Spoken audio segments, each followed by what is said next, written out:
Alors je vais me présenter rapidement. Je suis issue de la filière œnologie.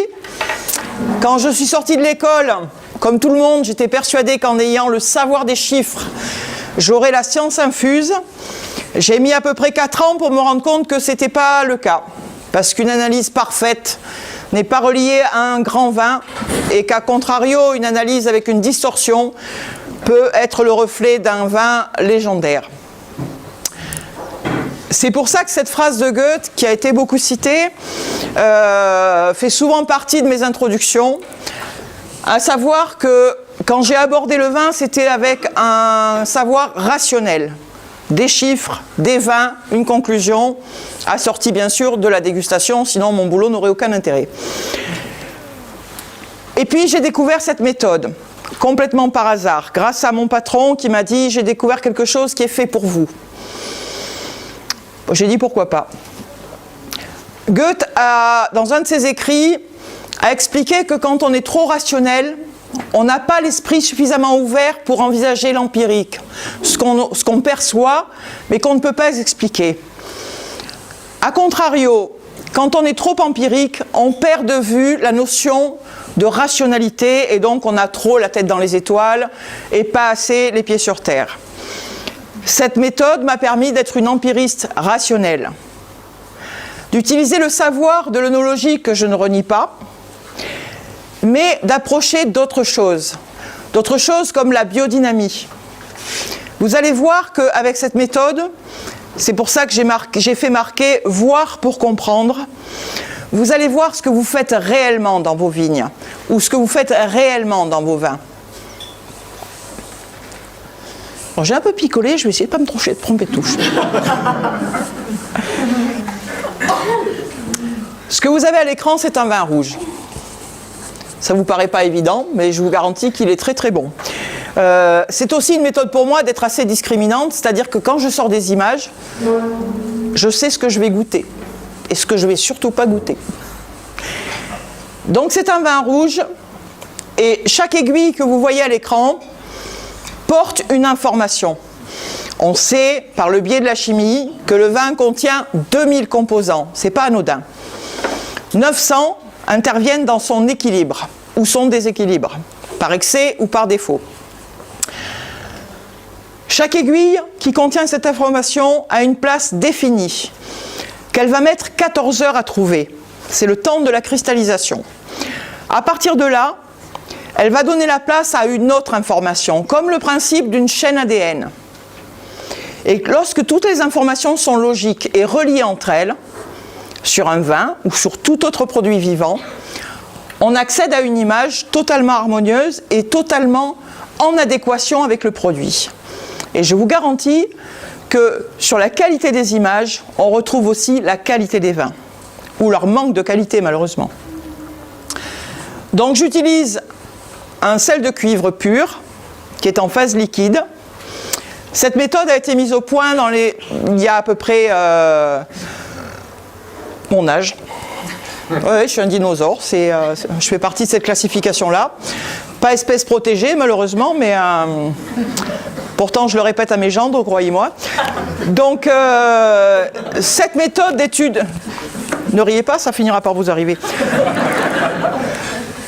Cette méthode d'étude des substances vivantes a été mise en place par Heinz Pfeiffer et Magda Enquist. L'impulsion avait déjà été donnée par Steiner. Comprendre le vivant et son expression. Donc pendant des années, ils ont testé des processus de germination, des processus de dégénérescence par le biais de cette méthode, des végétaux dans différents terroirs, humides, froids, chauds, secs, pour comprendre comment on pouvait exprimer un végétal pouvait exprimer sa qualité ou ses déficiences par une méthode qui n'était pas une méthode quantitative. On appelle ça le pouvoir de mise en forme du vivant. Et donc, plus un produit est vivant, plus il est capable d'élaborer des formes complexes. À partir du moment où il y a une dégénérescence, vous avez vu l'image tout à l'heure, ce pouvoir de mise en forme faiblit, s'atténue, et on entre dans des dysmorphies de la même façon que ce que vous voyez dans la nature. C'est-à-dire un arbuste jeune, vous allez percevoir tout son feuillage, pas forcément sa structure. Ensuite, vous allez avoir affaire à la même espèce qui sera beaucoup plus mature, où vous verrez toute sa structure et son feuillage. Et puis, il y a une dégénérescence, les branches se déforment, le processus végétal diminue, et on arrive ensuite à une déformation et puis le système létal. Exactement ce qu'on vit aussi. Quand on vieillit, l'ossature se déforme, on a des rides, enfin pas moi, mais la plupart des gens. Et donc, les signes physiques de vieillissement, on les voit sur une image de cristallisation. Alors vous avez pu en apercevoir quelques-unes. Hier soir, en redescendant, puisque ma famille est ici, donc j'ai d'autant plus de plaisir à être venu, je me disais, ben c'est bien, ils ont montré des images, je ne vais rien avoir à foutre demain, puisque tout le monde aura vu les images de cristallisation. Voilà le sel de cuivre pur. Il faut savoir que ces scientifiques allemands ont testé les 400 sels existants dans la nature pour savoir quel était celui qui avait le plus de pouvoir de mise en forme. C'était des scientifiques, ce n'est pas une méthode marc de café et science empirique. Ils ont démarré, Magda Enquist avait pour habitude de dire « Une connaissance n'arrive que par l'hypothèse de travail ». Et vous le voyez tous les jours dans vos vins, dans vos vignes, vous essayez quelque chose, si c'est positif, vous essayez de le confirmer, vous fonctionnez exactement comme des scientifiques. La cristallisation, c'est pareil. Ils ont testé d'abord donc les 400 sels. Le sel tout seul a une formation aléatoire, comme les sels que l'on trouve sur les rochers, sur les formations de glace. Souvent on me dit « Ah, tu connais Morimoto ?» Et j'ai dit « Oui, mais c'est des glaçons, ça fond et ça ne se reforme pas à l'identique. » La différence, c'est qu'avec cette méthode, c'est reproductible. Ça n'est pas superposable, le vivant ne l'est jamais, mais c'est reproductible. Ce que vous avez à l'écran, c'est une achillée millefeuille. Parce que chaque produit vivant a une signature qui lui est propre, qu'on ne peut pas confondre avec une autre. C'est impossible. Cette achillée, tout à l'heure j'ai entendu que c'était une plante phare pour Steiner, que c'est une plante qui touche, qui fait vibrer beaucoup de gens qui s'en approchent et qui l'étudient. Moi, c'est ma plante phare. Parce qu'elle me sert énormément dans les tests. Elle est d'une stabilité incroyable quand elle est de belle qualité. Je la place au contact de l'eau pour étudier l'eau. Et croyez-moi, quand on pense que l'eau c'est quelque chose de très discret, c'est totalement faux. Vous allez le voir sur des images.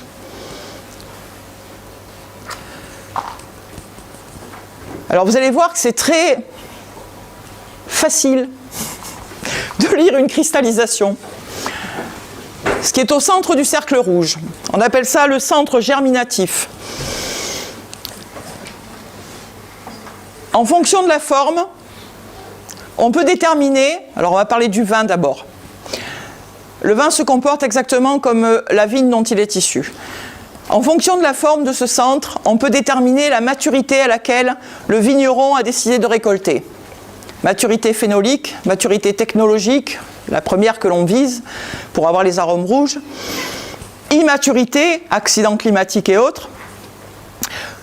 À partir de là, je sais exactement, en fonction du cépage, puisque j'ai étudié tous les grands cépages français et maintenant je commence à élargir sur d'autres cépages, je sais exactement, en fonction de l'appellation et des cépages, quels arômes je vais trouver.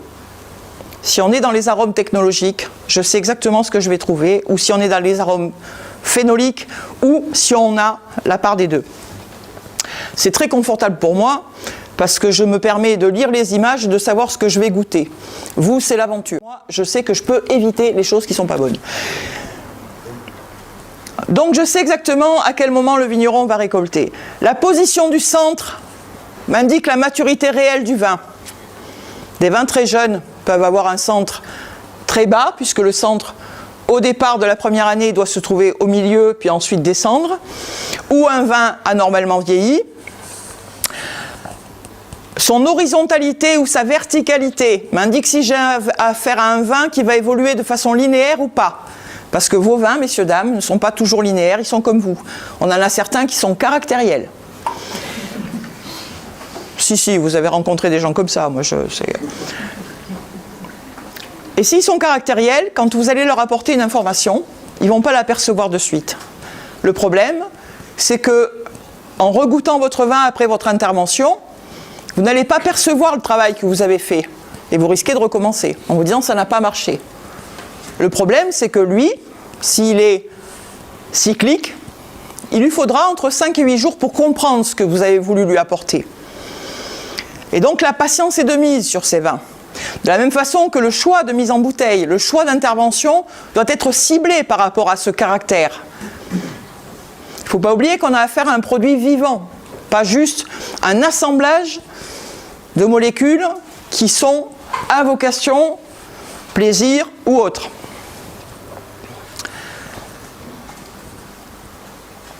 Donc je suis partie du fait que cette vision synthétique retraçait parfaitement les processus physiologiques. Et c'est le cas. Chaque produit vivant a une signature cristalline qu'on ne peut pas confondre avec une autre. Le café, le lait, les légumes, les fruits, le vin, les vins blancs, les vins rouges. Moi, quand je regarde une image, je sais à qui j'ai affaire. J'ai un individu. Et après, il y a sa cohorte de différences, comme chez les humains. Alors, je vais vous montrer des images pour que vous puissiez ensuite voir le travail de recherche que je fais par rapport à la biodynamie sur les interventions humaines. Alors, comme je reste dans une démarche scientifique pour démontrer des choses, pour ma curiosité propre, je veux que les résultats soient fiables, je suis allée dans une ferme pas très loin de chez moi et j'ai prélevé du lait frais. Je l'ai mis dans différents flacons. Le lait frais, je l'ai analysé le premier jour. Et puis j'ai fait une cuisson au gaz, j'ai fait une congélation, j'ai fait une cuisson au micro-ondes. La cuisson au micro-ondes, la voilà. C'est le même produit. 5 minutes après. On est dans une logique, puisque les molécules entrent en friction, et forcément sans dommage, en se frottant entre elles pour fournir cette chaleur.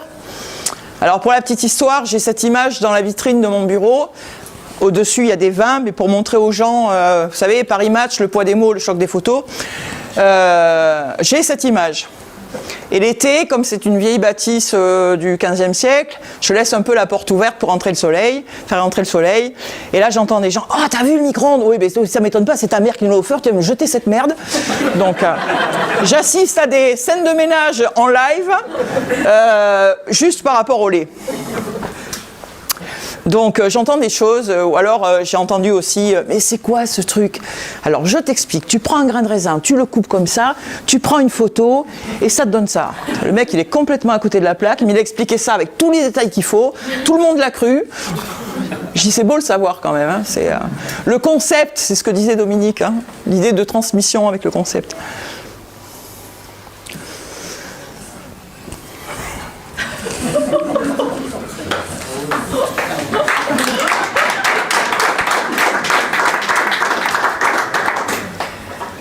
J'ai créé toute une banque d'images quand la loi E20 en France est sortie. On a tiré sur le vin à boulet rouge en oubliant copieusement tout ce que les jeunes buvaient en boîte.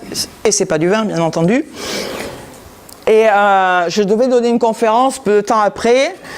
Et je vais à mon bureau. Et là, je vois, en arrivant dans le village où j'habite, enfin où je travaille, un immense poster. Et là, ça m'a vraiment mis... je ne sais pas si vous avez déjà vu une Corse en colère, mais je vous garantis que... Le Vésuve et l'Etna à côté, c'est des cousins sympas. Je vois un immense poster, des jeunes avec des verres de vin, devant une boîte de nuit, ce qui n'existe pas en France, hein, on est bien d'accord? C'est la tequila, c'est les machins. Mais c'était surtout la légende. Ce soir, ils fêtent leur bac, demain, ils tueront quelqu'un. Et même quand j'en parle, j'ai encore des frissons de colère. Parce que condamner le vin... Parce qu'il n'est pas coté en bourse, à contrario de Ricard et machin, oups, je citais un nom, je trouve ça ignoble. Parce que si les jeunes avaient plus la culture du vin, il y aurait moins d'alcoolisme, il y aurait moins de perte de conscience à la sortie des boîtes, des choses comme ça, parce que le vin, ça reste un produit plaisir. Alors que les alcools forts, ils n'apprennent pas à les maîtriser. On n'apprend pas à 18 ans à maîtriser un alcool fort, surtout quand on y balance des choses qui les rendent accros avec. Donc j'ai balancé ce... J'adore cette phrase. Pourtant, j'aime l'eau et le lait, hein, mais c'est vrai que quand j'ai des emmerdements, c'est pas forcément aucun des trois qui gère mes problèmes. J'ai appris à les gérer sans eux. Et donc, j'ai fait toute une banque d'images de produits dits sans alcool, donc sans danger, hein, et des produits dangereux, le vin. Donc voilà un produit dangereux, un Cahors, puisque je travaille dans cette région. J'ai dit, bon, un petit clin d'œil. C'est le château Eugénie, pour qui j'ai une immense affection, parce que les deux frères fonctionnent, les deux cousins travaillent très très bien. Ça, c'est sans alcool, par contre. Voilà. Alors, pour information, si vous faites une cristallisation de mercurochrome ou de produits issus de pétrole, vous aurez à peu près cette image. Moi, je sais vous, mais déjà, j'aimais pas l'odeur, mais quand j'ai vu l'image, je me suis dit jamais j'en boirai. Voir et comprendre le vivant. Quand Enquist et Pfeiffer ont commencé, ils ont commencé pour quoi? Pour évaluer la vitalité des végétaux que l'humain consommait. Les fruits, les légumes, étudier la germination dans de mauvaises conditions, etc., etc. La levée des semences. Et à l'époque, on ne bénéficiait pas du spectromètre de masse et autres joyeusetés qui permettaient de dire le melon est mûr parce que machin. Donc ils ont créé cette méthode. Et on s'est rendu compte avec le temps que cette méthode nous renseignait plus que des données techniques, des concentrations en sucre, sur le vin en tartrique, en toutes sortes d'autres composants. Et moi, ce qui m'a intéressé, c'est que des carences supposées. En 2003, les acides ont été brûlés sur les vins. Et curieusement, alors que les vins conventionnels avaient beaucoup de difficultés à tenir dans le temps, parce qu'ils avaient des acidités totales très basses et des pH très élevés, les vins en biodynamie se sont accommodés de ce déséquilibre. Et aujourd'hui encore, vous goûtez un blanc de 2003 en biodynamie, il a gardé sa fraîcheur. Faites l'expérience, vous allez voir. Moi, j'ai fait ça parce que, je ne sais pas si vous avez entendu parler d'elle, je travaillais à l'époque avec une grande dame de la biodynamie, c'était Anne-Claude Leflève. Parce que mes premiers clients, les premières personnes qui m'ont fait confiance, c'était des gens de la Bourgogne, Aubert de Vilaine, Anne-Claude Leflève, la cave Trappée, des choses comme ça, qui me disaient, je cite souvent la phrase d'Aubert de Vilaine, moi je veux travailler et intervenir le moins possible, mais surtout je veux travailler et intervenir à bon escient. Et donc Anne-Claude me téléphone et elle me dit, on a des acidités totales à ras des pâquerettes, qu'est-ce qu'on fait ? Le labo nous tanne pour qu'on tartrique. Et j'ai dit, surtout pas. Et souvenez-vous, si vous êtes en biodynamie tous, que quand un vin, on rajoute un élément étranger, cet intrant, c'est un intrus. On peut reconstruire certaines choses si on est dans le domaine conventionnel parce que les vignes sont habituées aux béquilles, les vins sont habitués aux béquilles, mais pas les vins en biodynamie. Apprenez à faire des millésimes qui s'autosuffisent. Et chaque fois, ça fonctionne. On vous a parlé de l'eau. Je crois que je n'ai pas besoin de vous expliquer. L'eau d'un réseau urbain, l'eau d'un puits. Quand vous faites de la biodynamie, vous utilisez à 99,9% de l'eau. Cette eau doit récupérer les mémoires de ce que vous utilisez, à très faible dose, puisque c'est la dynamisation qui met en évidence les principes actifs. Donc, si vous travaillez avec une eau de mauvaise qualité, sachez que votre biodynamie, elle passe exactement à côté de l'objectif que vous recherchez. Vous mettez de l'eau dans vos vignes. Non seulement vous mettez une eau qui pénalise le feuillage, qui pénalise la perception que le racinaire a un besoin pH bien précis, la fonctionnalité foliaire a un besoin bien précis, vous détruisez l'équilibre existant, mais surtout, vous n'apportez absolument pas l'information que vous souhaitez transmettre à vos vignes. C'est impossible. Ce que vous avez là, en termes de différence, c'est fait avec la même plante, le même dosage, la même concentration, sur une plante test, avec de l'eau de réseau urbain et de l'eau d'un puits. Toutes les eaux ont des caractéristiques différentes. Toutes les eaux ont des personnalités différentes. Je me suis amusée à étudier cristalline, Vittel, Evian, machin. J'ai même reçu de l'eau du Machu Picchu, l'eau de Lourdes, on le sait, qui a une propriété moléculaire différente. Alors, est-ce qu'elle est miraculeuse? No sait. Mais en tout cas, elle a une fonctionnalité moléculaire différente des autres. Je vais souffler, je vous laisse lire.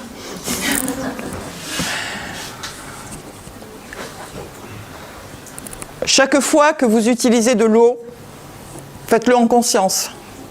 Alors, j'ai eu des coups de fil, ils me disaient « Oui, mais moi, j'utilise l'eau de pluie. » Oui? Vous habitez où? Dans la banlieue de Bordeaux. Ah!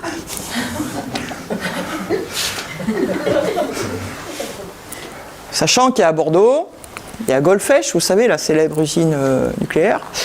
Les salades sont grosses, elles sont comme ça ou... Utilisez l'eau en conscience. Au-delà de la plaisanterie, c'est vraiment pour vous la base de votre travail. Elle intervient dans tout ce que vous faites. Il faut qu'elle soit capable de percevoir tout ce que vous lui demandez de percevoir. Vous travaillez avec des doses infinitésimales. À partir du moment où vous avez une eau qui ne sait pas lire l'information que vous lui donnez à lire, vous travaillez dans le vide, vous travaillez pour rien et surtout vous faites des dégâts des fois. À la suite d'une conférence pour le congrès en Autriche, j'ai reçu 72 eaux différentes. Il y en avait 18, ça m'a marqué, qui étaient totalement impropres à l'utilisation de la biodynamie. Mais quand je vous dis impropre, on ne reconnaissait absolument pas la plante qu'on mettait dedans. Donc, si l'identité se perd, votre vigne, elle n'est pas plus intelligente que vous, elle ne va pas se dire « Ah ouais, mais derrière le bordel, là, il y a peut-être un truc, là, qu'il est, la camomille, il faut que je réfléchisse, je vais la récupérer. »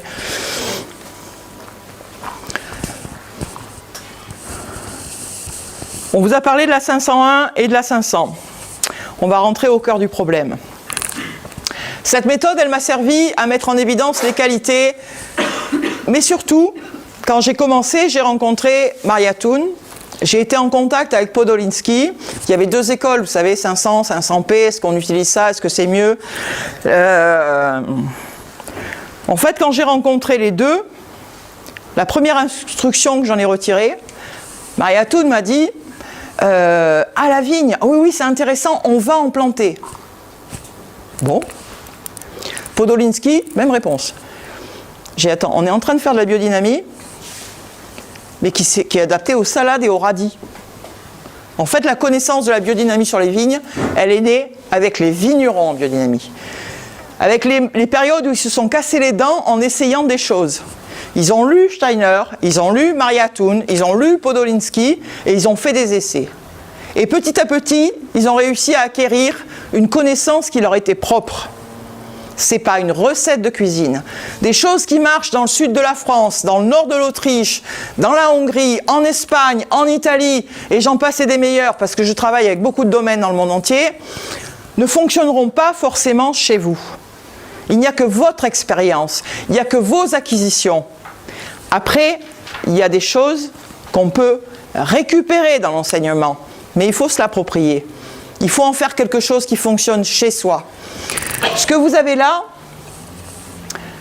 alors vous avez vu des images, vous avez une perception du désordre et de l'ordre, hein, sans rentrer dans le détail des informations. C'est l'activité de la 501 que vous passez au moment de la chute des feuilles. On parle beaucoup de la 501 en été, qui agit sur les cellules des fruits, c'est surtout l'objectif des vignerons. Vous savez, bon, maintenant on va mettre une 501, comme ça, les fruits, ils ont plus de parfum, ils ont plus de tenue, ils ont plus de ci, la maturité, machin. Mais la plus importante dans votre travail, c'est elle. C'est celle de l'hiver. C'est celle qui va préparer la dormance de la vigne. Pour une raison bien précise. Vous voyez, ici, on a des gros centres, certains aplatis, et ici, on a de l'équilibre, on a deux centres qui sont quasiment identiques avec une répartition. La 501 que vous allez passer à la chute des feuilles, il faut la situer de façon réelle au niveau de la vigne.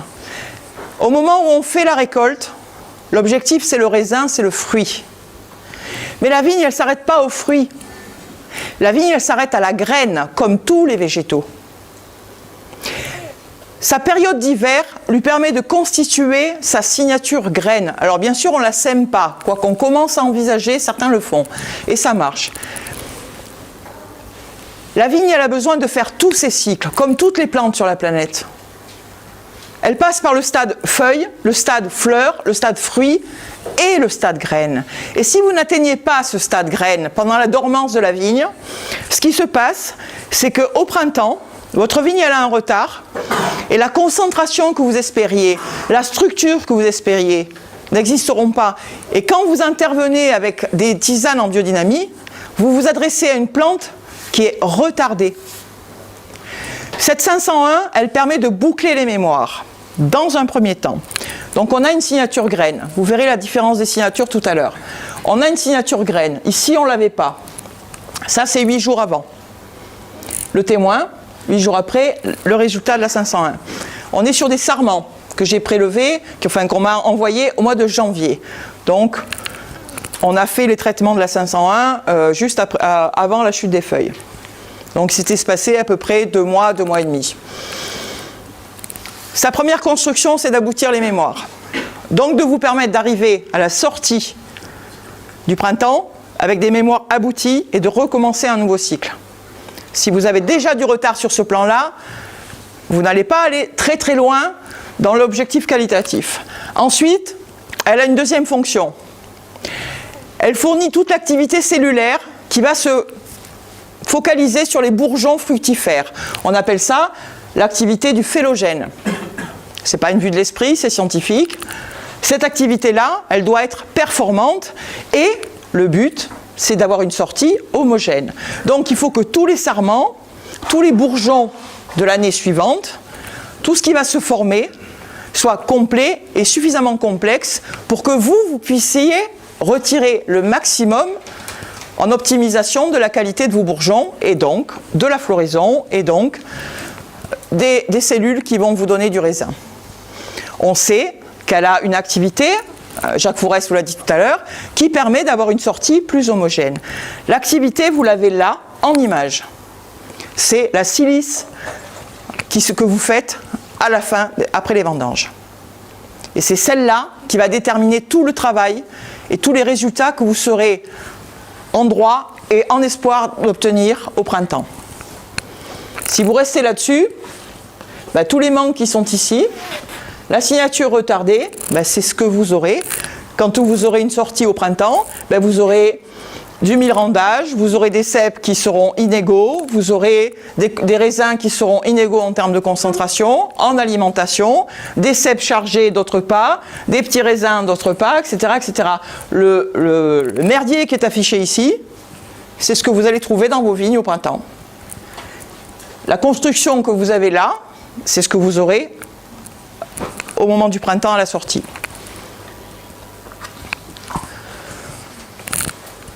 La 500. Alors, même principe. Alors là, il s'est écoulé 8 jours entre le premier test et le second. La 500, son rôle, donc elle régule le pH, elle améliore le rapport plante-terre, riche en azobactères, disponible pour la plante. Elle a beaucoup plus d'activité puisqu'on sait qu'elle réduit le stress hydrique quand on l'utilise en été, soit seule, soit accompagnée. Elle agit sur la circulation des sèves, elle agit sur la répartition puisque la vigne étant en mesure de percevoir ce qui se passe dans son sol de façon plus équilibrée, elle va être capable de le léguer à son feuillage et ensuite à ses fruits et vous dans votre vin. Elle fait le lien en termes d'assimilation azote et tout ce qui est éléments nutritifs que la vigne puise dans son sol, puisque sur une cristallisation, le centre détermine le degré de maturité. On est toujours sur des sarments.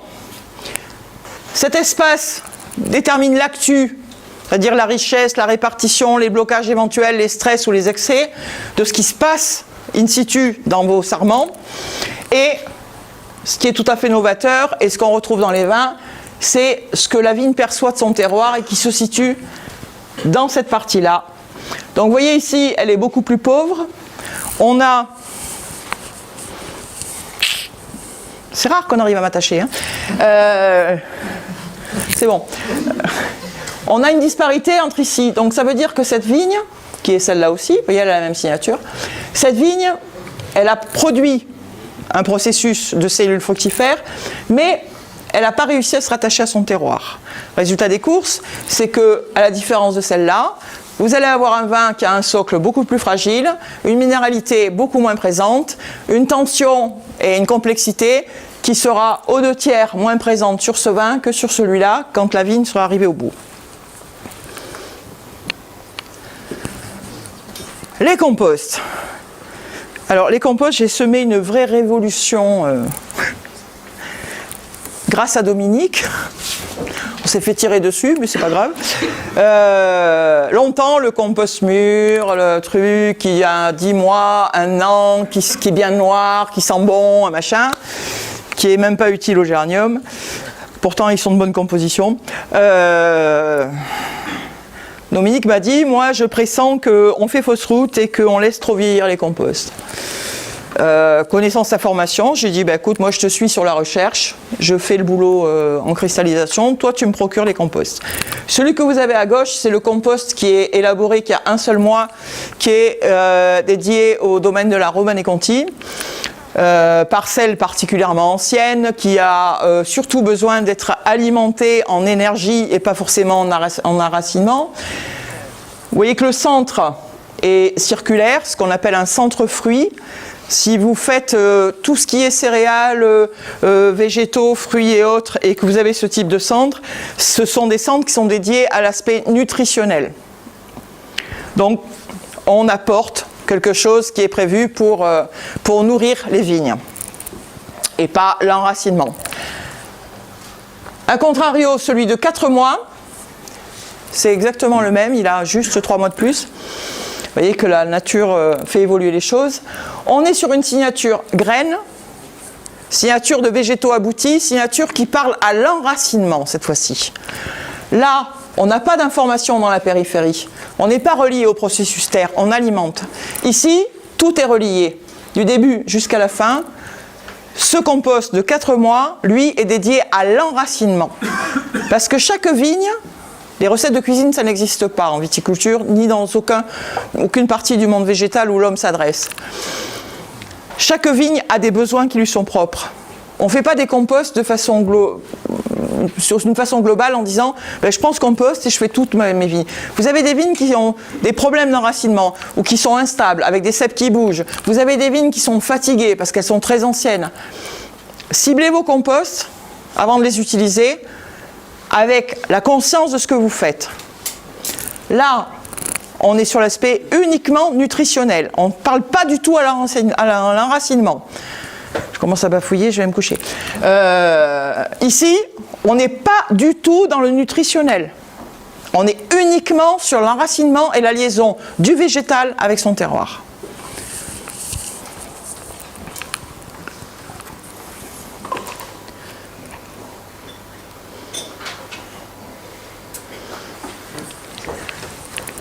Alors, cette méthode, elle me sert à définir la date des vendanges. Alors, les gens me disent, oui, bah, c'est bien de définir la date des vendanges.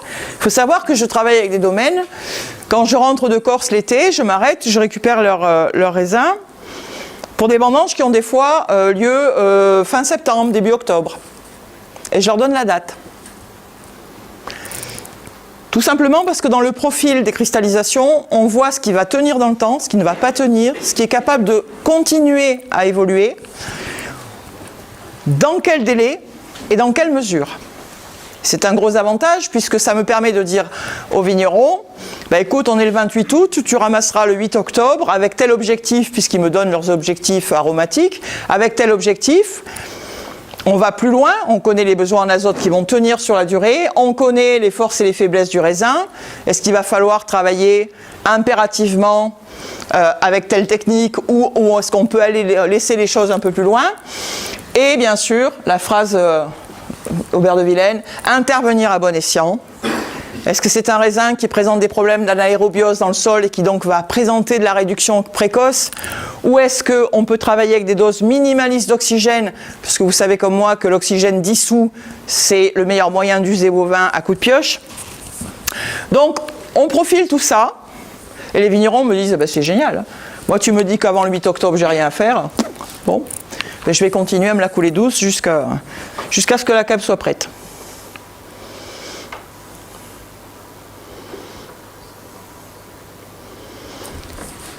Je vais vous parler du centre tout à l'heure. La signature réelle des sèves de la vigne. Quand vous allez dans vos vignes, que c'est l'époque où il y a du raisin, ben il est certain que vous n'allez pas y trouver des fleurs, que vous vous attendez à trouver des raisins, et bien sûr il y en a. Le problème, c'est que si vous avez eu un printemps froid, la vigne commence à ralentir.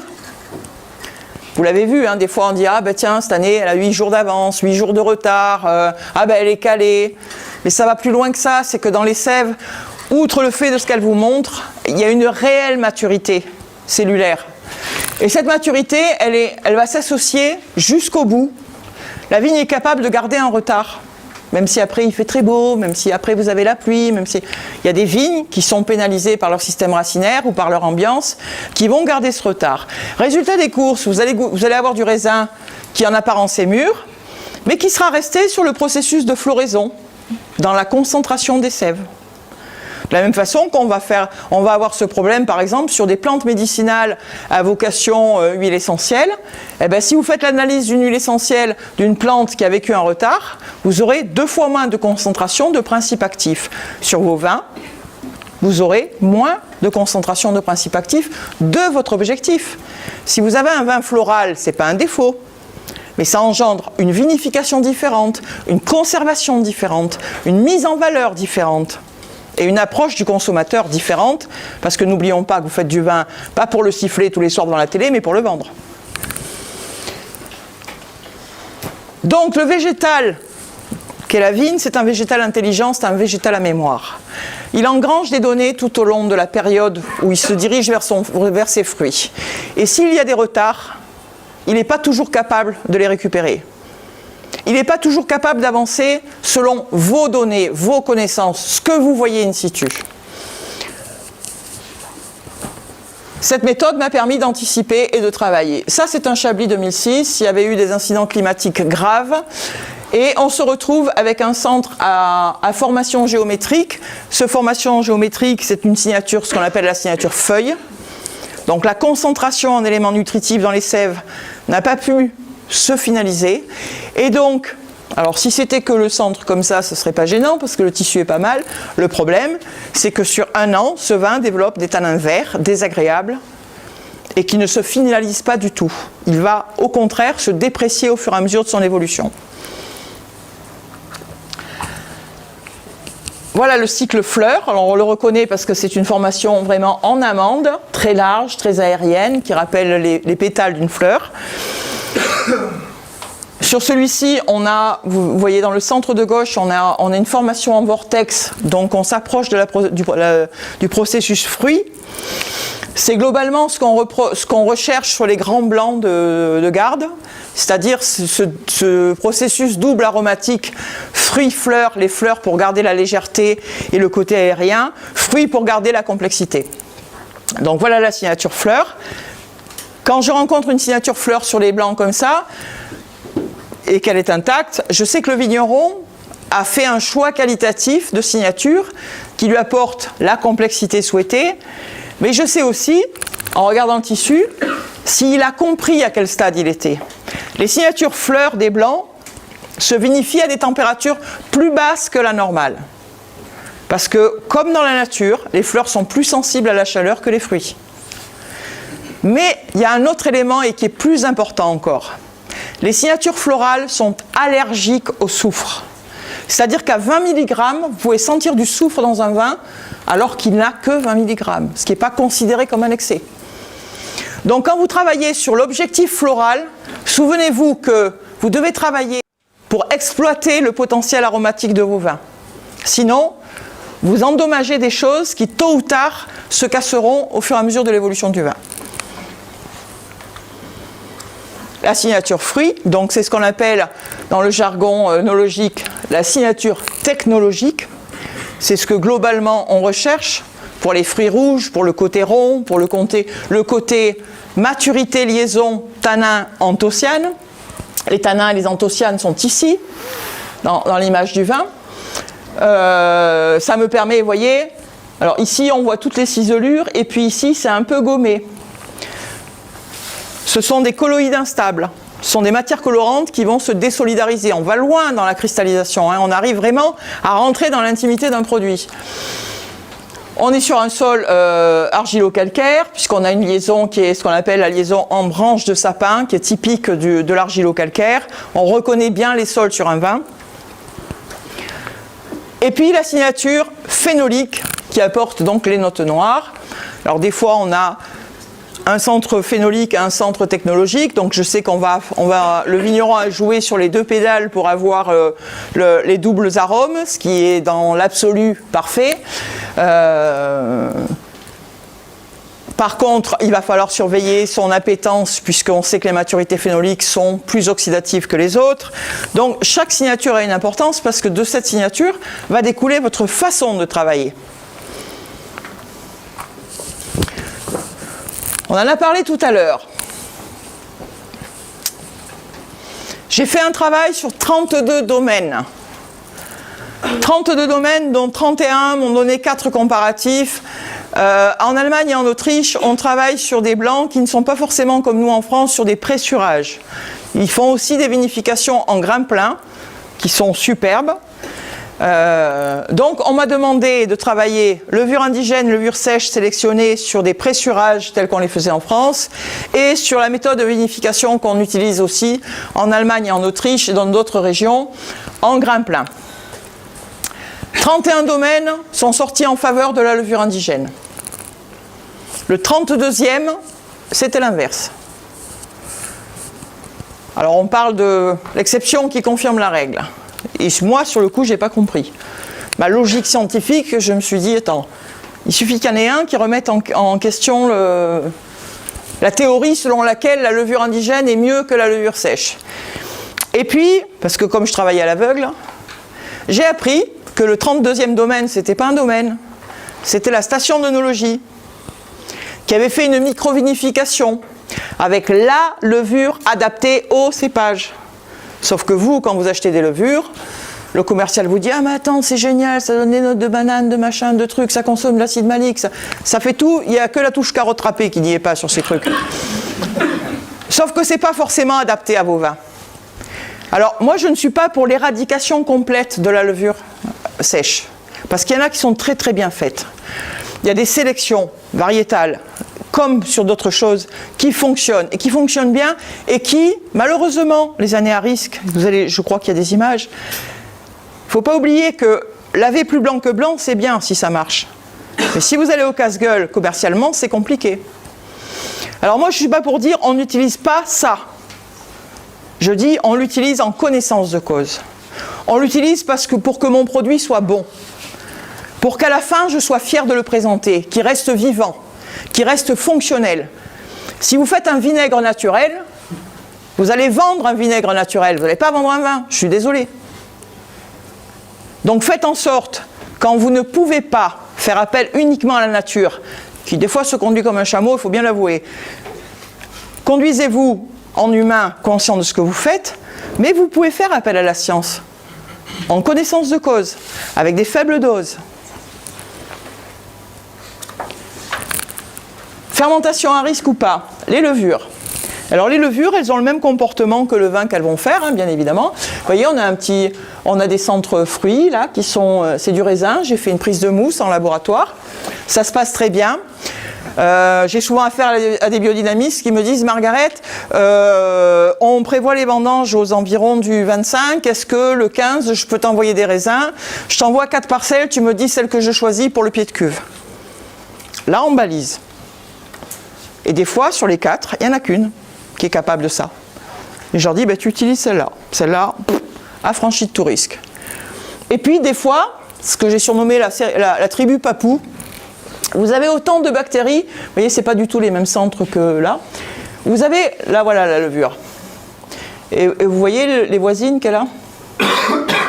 Tout ça, ce sont des bactéries dans le levain. Ça veut dire que si le vigneron démarre un levain avec ça, il commence sa fermentation avec 0,70 de volatile. Là, vous faites un choix.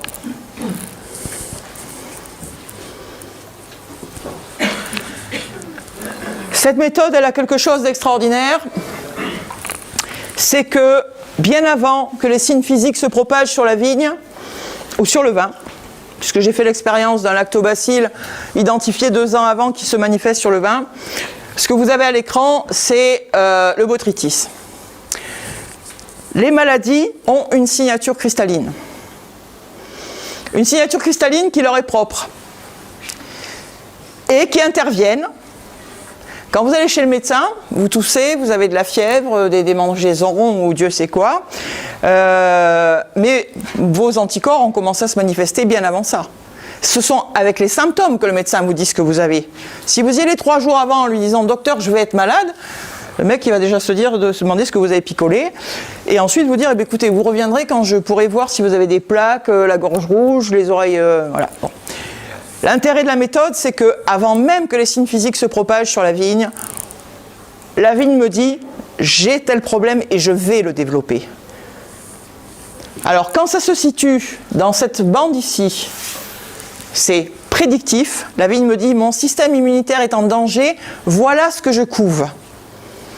Et donc ce marqueur en croix de Malte, pour ceux qui ne connaissent pas les chevaliers de Malte, vous avez aussi les chevaliers d'Intermarché, hein, ils ont la même tunique.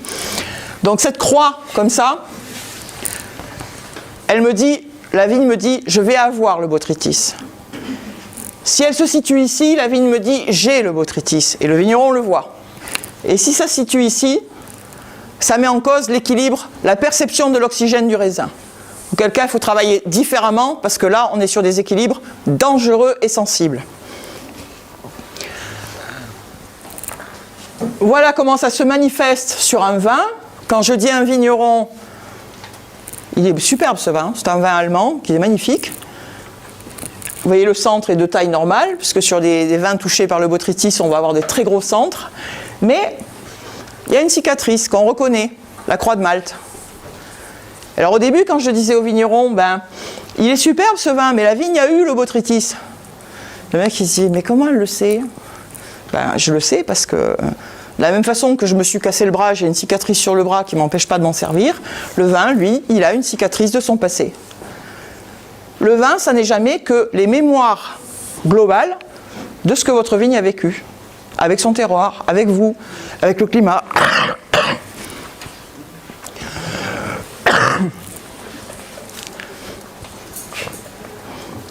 Bien sûr, en étant œnologue conseil dans les caves, je me suis penchée sur les problèmes d'azote. Et ce qui est superbe, c'est que sur des raisins qui ne sont pas encore tout à fait mûrs, je sais s'il va y avoir un taux d'azote corrélé. Alors des fois, ce sont des taux d'azote bas, mais ils sont suffisants. Parce qu'encore une fois, la biodynamie fait des choses extraordinaires. Elle arrive à créer des liens fonctionnels que l'homme ne sait pas créer. Mais par contre, les végétaux le savent, la nature le sait. Donc, ce sont 2 parcelles. Celle-ci, on est sur un azote corrélé. Alors, vous allez me dire comment tu le sais, c'est pas parce qu'on n'est pas obligé de te croire. Vous voyez, ici, toutes les fonctions sont reliées les unes aux autres jusqu'au bout, du début jusqu'à la fin. Ici, les fonctions commencent, et puis ici, on a une zone noire. Ça, c'est la fonction fermenticible qui va se passer dans votre raisin. Et à partir du moment où on a un raisin très riche, puisque là on a ce qu'on appelle une signature miroir, ce sont les produits qui sont très très riches en substances dans le raisin, il faut que les besoins et la nutrition soient adaptés. Si elle est insuffisante, ça va forcément s'arrêter en cours de route. De préférence au moment où ça vous emmerde le plus. Et ici, où on est aussi en effet miroir, parce qu'on a 2 images en une, par contre, on a une corrélation. Alors c'est un raisin qui faisait 14,5. On était sur 90 en azote assimilable, alors qu'on aurait dû se trouver à 220 ou 230. J'y ai aucun souci. La fermentation se fera. On est en relation corrélée oxygène, on est en relation corrélée azote, il n'y a aucun problème, il n'y aura pas d'arrêt de fermentation. Et il n'y a pas eu d'arrêt de fermentation.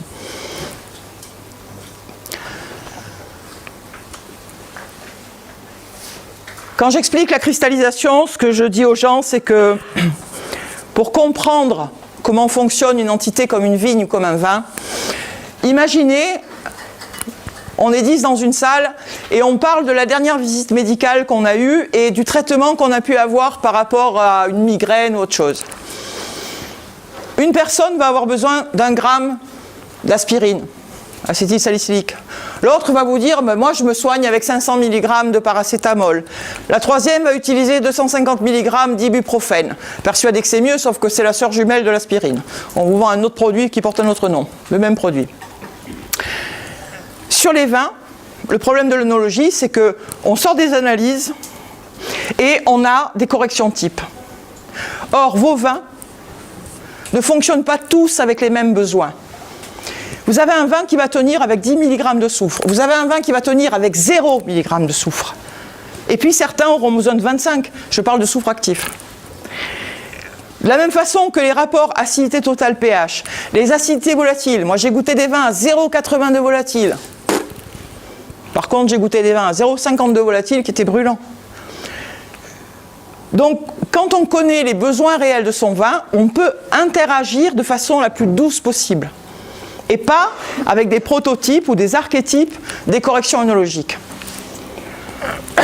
Prévenir pour ne pas avoir à guérir, c'est surtout pour ça que me sert la cristallisation, de pouvoir dire à un client, attention, on va lancer une tisane parce qu'il y a un signal d'alerte qui se propage. Cette méthode, je ne sais pas si vous le savez, mais elle a été utilisée pendant 60 ans en milieu hospitalier en Allemagne, par un médecin qui y croyait, qui a mis à jour des pathologies graves de façon prédictive, qui a été la première à signaler que la schizophrénie c'était un dérèglement hépatobiliaire. Personne ne l'a écouté. Aujourd'hui, on sait qu'avec un régime approprié, les schizophrènes, pas en France parce qu'on se sert toujours de l'étiquetage et de la camisole chimique, mais les schizophrènes peuvent vivre de façon normale avec un régime alimentaire approprié pour gérer ce décalage, ce dérèglement hépatobiliaire. Intervenir le moins possible. Si un vin n'a pas besoin de 10 soutirages ou de 3 soutirages, s'il peut avoir, quand on lance la respiration spontanée d'un vin, c'est avant qu'il soit du vin. C'est dans les 48 heures des premières journées de sa vie. On travaille en phase aqueuse. Une fermentation et un élevage de vin nécessitent 63 mg d'oxygène par litre. Si vous donnez cette impulsion sur une vigne en biodynamique qui n'a aucun problème de blocage de sol, de système équilibré d'oxydoréducteurs sur son raisin, si vous lui donnez cette impulsion, tout ce qui est soutirage à l'air, remontage excessif, vous oubliez. Parce qu'il est déjà autonome au départ. Donc on intervient le moins possible. Et uniquement à bon escient quand on connaît bien son produit. Et enfin, le but ultime de ce que vous faites, connaître un vin, c'est savoir le faire connaître aux consommateurs. Parce que, au bout du compte, si vous faites du vin, c'est aussi pour en vivre. C'est pas pour vous dire j'ai fait un super vin génial, mais 20 ans après, vous avez tous les millésimes dans la cave. Et vous êtes caissier chez Champion ou autre chose. Ce que la cristallisation m'a permis de mettre à jour, le métabolisme du vin. Ici, un centre horizontal, placé de façon logique par rapport à l'âge du vin. Ici, il est en balancier quasiment vertical. Le problème de ce type de vin, c'est que chaque fois que vous allez le goûter dans un mois, vous allez avoir l'impression d'avoir affaire tantôt à un ami connu, tantôt à un indigène qui vient de s'installer. Mise en bouteille, fermeture des vins, vous déclenchez à la suite d'une dégustation la visite d'un car ou d'un groupe, et au moment de le goûter, les gens sont juste polis. Ou vous avez un client qui vous dit quand je l'ai acheté à la cave il était génial, mais quand je l'ai ouvert à la maison c'était pas bon. Voilà, c'est le métabolisme qui dirige ça. Ça veut dire que quand vous avez un vin comme ça, vous êtes confronté à de l'instabilité métabolique, et que si vous ne faites rien pour la stabiliser, tout au long de sa vie dans sa bouteille, il va se comporter comme un malotru, avec des journées où il est capable de tout vous dire et des journées où il refusera de se confier complètement. Et sur le plan aromatique, c'est compliqué quand on fait du commercial. Sur ces vins-là, on s'est rendu compte qu'il y a 3 zones, dont une que Pierre Masson m'avait fait découvrir. Sur ces vins-là, quand vous avez des doutes aromatiquement, vous faites une dégustation en jour fruit et vous le notez.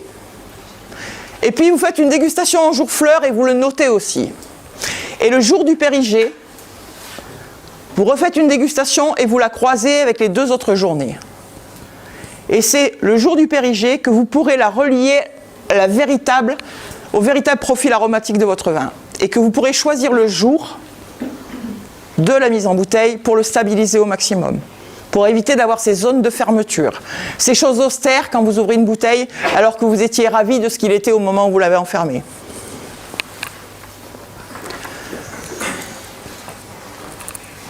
Je vous le disais tout à l'heure, l'oxygène dissous est le pire ennemi du vin. Voilà ce qui se passe quand on a un travail avec l'oxygène maîtrisé et un travail avec l'oxygène non maîtrisé. L'oxygène rentre dans le vin, se dissout et creuse. Creuse en détruisant des informations.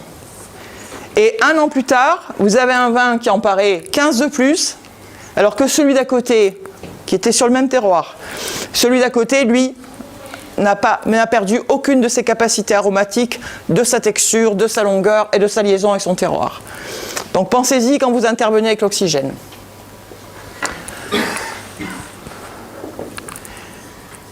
Le cauchemar des vignerons. Les brettes. Enfin, lui, il a plus que des brettes, hein, c'est une catastrophe ambulante. À gauche, vous avez un vin en biodynamie avec un tissu sain. Signature appropriée, légèrement cyclique puisque son centre est en biais. On appelle ça des balanciers, ça veut dire que ce sont des vins qui ont la capacité à changer aromatiquement d'un jour à l'autre, c'est plutôt plaisant. Ça plaît à un large panel de consommateurs parce que vous avez madame qui dira « Oh, ça sent la violette, j'aime bien, on l'achète ». Monsieur qui dira « Ah oui, j'aime bien la cerise, on l'achète ». Donc vous faites coup double. Et puis vous avez, alors ça c'est pas du conventionnel, je l'ai surnommé Tchernobyl. C'est de la chimie pure, avec tous les excès que vous pouvez imaginer. Je vous parlais du terroir, ici, il n'existe plus. Signature, ici on a une signature fruit, ici on a une signature dysmorphique, avec une vie à court terme, parce que quand le centre éclate comme ça, ça veut dire je suis sur la pente qui m'entraîne vers le désastre. Signature immature avec des tanins verts. Ici, la population de Brett qui a envahi, vous voyez, tous ces piquetures ici. Sur cette partie-là, qui suit le vin, les trous, c'est le soufre. Bref, la totale. Sachant que vous aimeriez bien le vent à ce prix-là, je vous le garantis.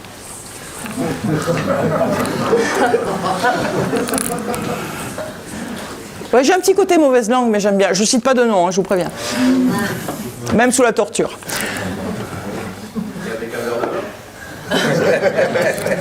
Dernièrement, j'ai dit à un client qui essayait de me persuader de prendre des vins en urgence. Il me dit oh, tu m'en prends un. Je dis ok, un.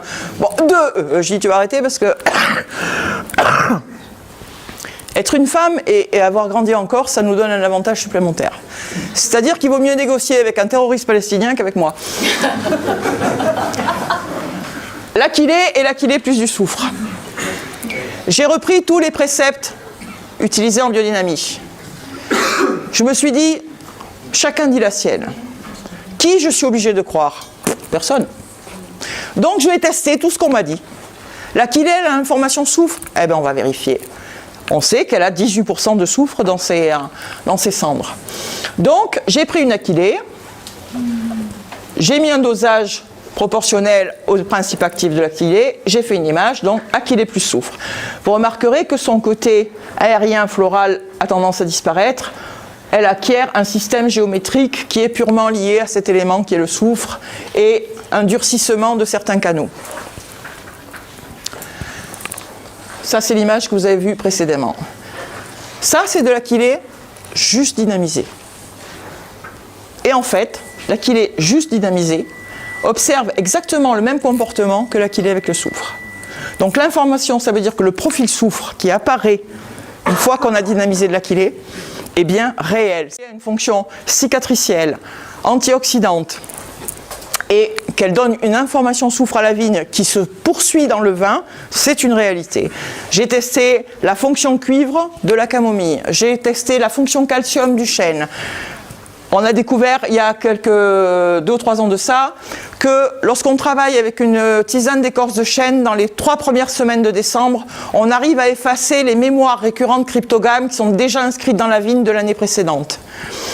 Parce que, comme vous le disait Dominique, l'activité calcaire est plus prépondérante pour la défense immunitaire des végétaux que la silice, auquel on fait souvent appel par rapport à la prêle et choses comme ça. Il faut savoir que le chêne, c'est le seul organisme vivant sur Terre qui a 72% de calcaire végétal actif. Et ça parle à la vigne, et ça parle au vin. Donc tous ces préceptes qui avaient été écrits et qu'on a cru, parce que personne ne connaissait la biodynamie, donc on a dit on va faire confiance à ceux qui étaient là avant nous, ben moi j'ai décidé de les vérifier. J'ai vérifié par le biais de la cristallisation. Donc j'ai testé à peu près tout ce qui se faisait en cristallisation en biodynamie. Les applications, les tisanes, les teintures mères, les huiles essentielles, les machins, les trucs. J'ai joué les curieuses jusqu'au bout. Dans les dosages, dans les répercussions sur la vigne. J'ai étudié les répercussions du Basta sur la vigne en conventionnel. Enfin, j'ai joué. Ça fait 29 ans que je m'amuse comme ça. Et on en arrive au dernier volet, un volet qui intéresse toujours les vignerons, puisque est-ce qu'on doit mettre du soufre? Est-ce que mon vin peut vivre sans le soufre? Quel soufre il faut mettre? C'est un travail qu'on mène avec la Bourgogne depuis plusieurs années, d'abord avec les différences du soufre de mine, appelé aussi soufre de volcan, et le soufre industriel. On est sur une région de Bourgogne très cotée en termes de blanc, et ils m'ont dit, voilà, nous on veut comprendre. En haut, vous avez le témoin. Alors, on le reconnaît comment par rapport à celui d'en bas qui est sulfité? Regardez la taille du centre en bas, elle est minuscule. Perception de l'oxygène réduite au maximum, puisqu'on sait que cette appellation est commercialisée avec la vocation de vivre 2, 3, 4, 5 décennies en termes de blanc. Et un centre complètement dilaté par rapport à celui qui est protégé, qui me signale, parce que plus le centre est gros, plus il y a une perception, une avidité à l'oxygène, qui me signale que l'oxydation est un réel risque. Donc le témoin sans soufre, non protégé, on a un gros centre. On a la signature d'origine, mais avec le facteur de risque, puisque vous avez vu, celui de gauche est complètement vide. Ça veut dire, moi j'aime l'oxygène, autant tu vas m'en présenter, autant je vais l'utiliser. Résultat des courses, le lendemain, on n'a plus cette signature-là, le centre est descendu de façon drastique, le vin a vieilli, et on a ce qu'on identifie comme étant le botrytis. Le vin me dit, alors il est buvable, hein, il est très bon. Il est très bon parce qu'il a encore du gaz carbonique, qui garde sa fraîcheur, choses comme ça, que le botrytis peut rentrer dans une petite part dans la complexité aromatique, mais on n'est plus sur l'individu d'origine. On a déjà des modifications, des mutations qui se sont faites. Donc lui, c'était pas une bonne idée de le laisser sans protection. Là, c'est le soufre tel qu'on le connaît, le soufre lambda, hein, qui s'appelle selon les régions, stérilis ou machin. Je vais crier un peu plus fort, il y en a qui s'endorment. Alors j'ai presque fini.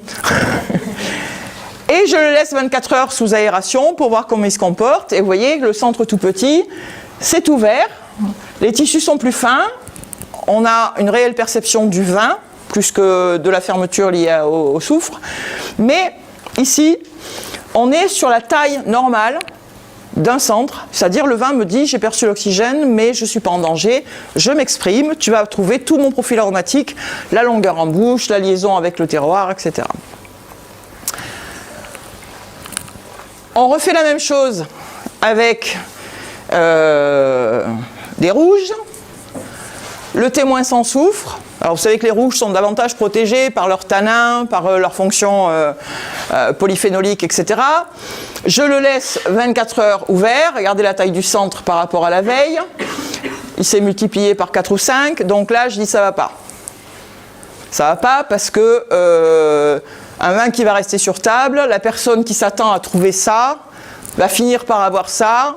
Et là, on bascule. Alors, on n'est pas encore dans l'oxydation, mais on bascule dans le risque oxydatif. Et puis ici, c'est dans la même cave. Celui-là, je le laisse ouvert. Et 24 heures après, en dehors du fait que le centre s'est retourné parce que ça le dérange de rester exposé à l'air, on n'a pas du tout de dilatation.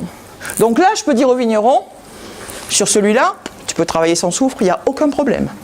Et jusqu'à la fin de ses jours, ce n'est pas la peine de l'en apporter. Son métabolisme et sa composition font qu'il n'a pas besoin de protection. Celui-là, si tu n'en mets pas, il y a un facteur de risque. Il fait son choix en connaissance de cause. Soufre de mine, soufre de chimie, témoin. Toujours le même témoin l'année d'après. Un gros centre, on reconnaît, signature Chardonnay, typique, identification du cépage, donc là on est en pays ami, on sait qui il est. On utilise du soufre de mine, c'est celui que vous avez vu tout à l'heure, et là, on diminue de façon drastique l'appétence du vin au soufre, sa résistance à l'oxygène. Toutes les informations sont plus serrées. Le vin me dit, moi, avec ta protection, pas de problème. Je restitue mon profil aromatique, ma longueur, ma densité, mon volume, bref, tout ce que je recherche sur un vin. Et j'utilise exactement la même dose et la même concentration, mais avec un soufre issu de la pétrochimie. Voilà ce que ça donne. J'ai exactement le même individu, le même centre. Mais en ambivalence, ici, j'ai le profil du botrytis. La conclusion, c'est que quand on utilise un soufre de mine, c'est-à-dire un soufre vivant, il va créer une iction avec les molécules du vin, et donc il sera plus actif. Parce que ce sont deux produits vivants qui se rencontrent. Donc il y a un mariage arrangé avec un potentiel de réussite. Ici, on a un mariage arrangé et au bout de 6 mois, c'est la guerre. Et croyez-moi, je sais de quoi je parle. Ah oui, non mais moi j'ai eu 2 belles-mères, je peux en parler. Donc là, on a les jeunes mariés, et puis 6 mois après, c'est le bordel. Donc, moi j'ai eu une solution, c'est-à-dire que j'ai rendu mon ex à sa mère. Comme c'était la seule à le trouver parfait, je me suis dit que ça allait lui faire plaisir, quelque part. Et c'est là que c'est illogique, parce que depuis elle me fait la gueule, j'ai pas compris. Mais lui, il n'a pas la possibilité. Lui, il a une fraction de son identité qui a été endommagée par le botrytis et que le soufre de la pétrochimie n'empêche pas, ne masque pas. On n'a pas d'oxydation. Mais on a une détérioration des systèmes vitaux du vin, malgré tout, qui intervient. Mes recherches depuis 2 ans. On m'a contacté un vigneron de génie et quelqu'un qui a beaucoup de patience, parce que je ne sais pas si vous avez déjà fait des dilutions, a testé les 70 dilutions de Korsakov. Avec du soufre de mine, je précise, hein, ne pas avec le soufre marqué machin chose de chez Truc. Il a testé les 70 dilutions de Korsakov et il m'a dit voilà, on a la sensation, et lui il avait en dégustation perçu que la 41CH entrait en résonance avec le vin. Je précise qu'on l'a fait sur blanc et sur rouge, sur des vins en biodynamie en Bourgogne. J'ai dit, bah, écoute, moi je sais pas, moi je suis comme Saint-Thomas, tu me les envoies et on discute. Le témoin sans soufre, le voilà, le même vin, avec l'équivalent d'un demi-litre de préparation de 41CH de Korsakov sur 10 hectos, le voilà. La taille du centre n'a pas été modifiée, des informations qui ici sont en train de se tronquer parce que on a une perte par rapport à l'oxydation qui diminue certaines informations du vin. Vous remarquerez qu'ici, tout se développe avec des réserves sur cette partie, sachant que cette partie va permettre au vin de se projeter dans le temps. Et surtout, dégustation à l'aveugle, analyse potentiel redox et cristallisation ont donné le même résultat, à savoir que la 41 de Korsakov protège aussi bien les blancs que les rouges sur un dosage. Pas des apports fractionnés de soufre jusqu'à la mise en bouteille. C'est-à-dire qu'on a fait un apport au moment de l'encuvage des raisins et qu'ensuite le vin a été mis en bouteille l'année d'après sans réactification. Alors, on continue la recherche. Pour une raison, c'est que moi, ce que j'ai dit aux vignerons, il y a 2 domaines qui le font. Ce que j'ai dit aux vignerons, une année, c'est un coup de bol. Ça vous est arrivé d'avoir des vins qui ne s'oxydaient pas, qui tenaient bien à l'air, et puis l'année suivante, vous dites, oh ben, je recommence. Puis là, bon, machin, il n'est pas d'accord. Donc, je leur ai dit, on continue sur 3 ans. 17, grêle et froid. 18, à peu près bien. 19, canicule. Je dis, là, on a 3 millésimes, qui sont susceptibles de nous emmerder copieusement. On essaie sur ces 3 millésimes-là, et on va donc continuer, puisque ça fonctionne sur blanc comme sur rouge. La prochaine étape, ça va être de fonctionner sur une basse fréquence. On est parti de la postulat que la 41CH était une haute fréquence qui entre en résonance avec le processus oxydoréducteur du vin. Maintenant, on voudrait savoir si une basse fréquence peut s'adresser au système physique du vin, bloquer une acidité volatile, empêcher un processus de détérioration, pouvoir arrêter éventuellement le processus de reproduction des brettes. Notre prochain travail, ce sera ça. C'est de savoir sur une dilution qui s'adresse au physique, et non pas au système vibratoire comme l'homéopathie, on peut arriver, en travaillant avec une basse dilution, à avoir des résultats comme ça. Les premiers de cette année sont très concluants. Mais, comme on vous dit à la télé quand vous regardez un épisode, affaire à suivre. Qui utilise les coefficients de marée en œnologie et dans les caves? Alors je vous rassure, j'ai posé la question en France, en Espagne, en Amérique du Sud. Là, il y en a 2 qui suivent, c'est bien. Hein, ben alors on est 3, 4. Ah, il n'y a pas que des cancres, hein, ça fait plaisir. Hein. J'ai fait des tests sur 2 ans. Sachez que quand vous travaillez avec des faibles coefficients de marée, en relation avec le soufre, je parle du soufre, hein, vous avez 80% de combinaison de moins que si vous travaillez, alors c'est un coefficient 52, c'est un des plus faibles puisqu'on passe de 36 à 52 dans la marge des faibles, et 118 c'est un des plus élevés. C'est le même vin. J'ai reproduit ça une quinzaine de fois. On a fait des vérifications en laboratoire pour qu'on me dise pas juste oui mais bon ton image t'es gentil mais tu fais dire ce que tu veux, nous on n'y comprend rien, donc chaque fois qu'on a testé des vins qui étaient travaillés avec du soufre sur des faibles coefficients de marée, le potentiel d'assimilation et de combinaison était 2 fois moins élevé. Soufre combiné, 2 fois moins élevé. A contrario, quand vous travaillez sur des forts coefficients de marée, vous faites appel à tout ce qui est stimulation. Si vous devez faire démarrer un pied de cuve, si vous devez faire démarrer une malo, faites appel à ce processus démultiplicateur. Je ne l'ai pas inventé. Vous regardez dans des recherches de gens qui, bien avant moi, ont travaillé sur la biodynamie. Maria Thun en parle, Pierre Masson en parlait. Et on a fait des tests en laboratoire sur les dégustations, sur les démultiplications de levure et surtout sur la combinaison du soufre. Alors, en plus, si vous devez travailler avec des dilutions de Korsakov, faites en sorte de travailler sur la fréquence la plus élevée, qui entre en résonance avec votre vin, mais surtout dans une période où il est capable de la comprendre. Et là, vous arriverez à avoir un banco sur la réussite de ce que vous pouvez faire. Un petit clin d'œil à ce que l'homme sait faire de pire. 2 oliviers, en biodynamie, en conventionnel. Lui, il ne sait même pas ce que c'est que de faire une olive. Ils ont le même âge. Lui, il est en biodynamie. C'est la même espèce, les terroirs sont identiques, mais le problème c'est que lui, son terroir était adapté à son espèce végétale et la conduite en biodynamie lui a permis de renforcer tous ses acquis. Lui, il a tiré que les mauvais jetons du loto et voilà où il en est. Donc vous ne connaissez pas la cristallisation, mais entre l'harmonie de l'image et la disharmonie, on accède facilement à la vérité.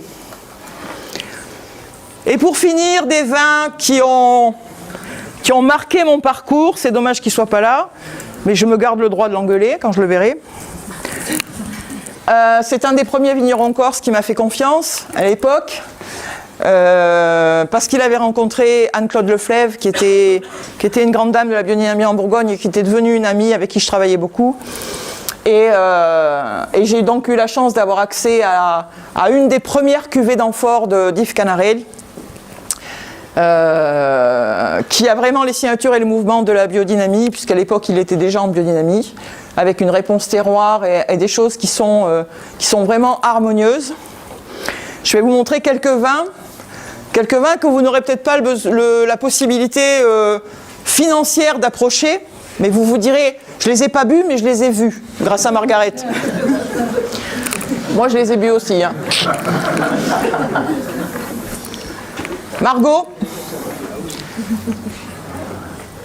avec la question de l'élevage de ce vin, c'était quelle barrique choisir pour ce vin-là. Donc on a fait des tests de cristallisation de chêne pour déterminer quelle était la plus belle identité du chêne pour qu'elle puisse se marier avec Margaux. Encore une fois, quand un mariage est heureux, ça donne une belle réussite. Je ne suis pas misogyne, hein, pourtant. Pétrus, 40 ans après, 1976, analysé en 2016. Alors vous voyez, c'est un vin très âgé, puisque vous voyez où est son centre. Mais aucune information ne manque 40 ans après. Et c'est ça qui est magique. Quand on construit un vin avec le savoir-faire, l'intuition.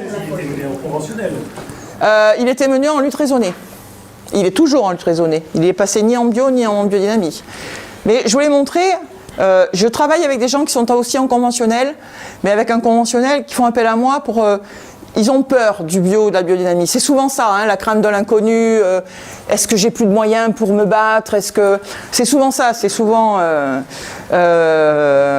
ils m'ont fait venir en me disant voilà, on débouche des bouteilles très anciennes. Est-ce que vous pourriez les récupérer et savoir si on prend la peine de reboucher, de remettre en place et tout, ou si ça vaut plus la peine, s'ils sont à bout de souffle. Et ce 2016, ce 76, il m'a vraiment interpellé. À tel point que je l'ai sifflé le soir.